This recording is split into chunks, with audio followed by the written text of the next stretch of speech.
All right, so this is a video setting up for the third week material. That's chapter 4 of the textbook.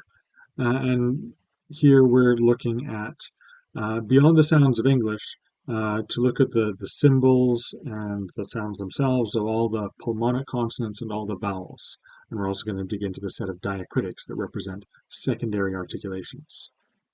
So one thing I want to mention, that every language, no matter how many speakers it currently has, carries a similar value in terms of what it can tell us about human language. So even if a particular sound is only found contrastively in one of the 7,000 or so languages of the world, it's still worth including in the IPA because it still tells us something about how human language works.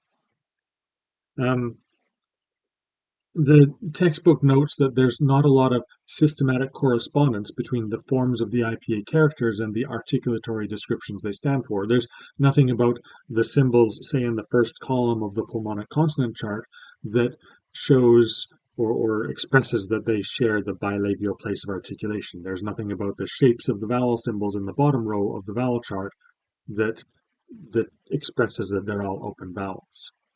And I'm not saying this to set up for some excuse on behalf of the IPA. I do think if we had a system where these features were inherent in the symbols, that would be preferable. It'd be easier to learn the symbols and they tell things more clearly. Uh, but the system we have has arisen out of the historical development of phonetics. And although it isn't perfect, many of us benefit from having at least some of the symbols that we use represent sounds that we're familiar with from our first language and often in the same letter forms that we use in our first language to represent them in our writing system. What I can offer is a separate video linked in the description that goes through some of the mnemonic tricks, the tricks I found useful for remembering different symbols and sets of symbols within the IPA to sort of help you along the path to memorizing this whole set. Um, right, so that's it for this introductory video. The remaining sections of the chapter will each get their own video, of course.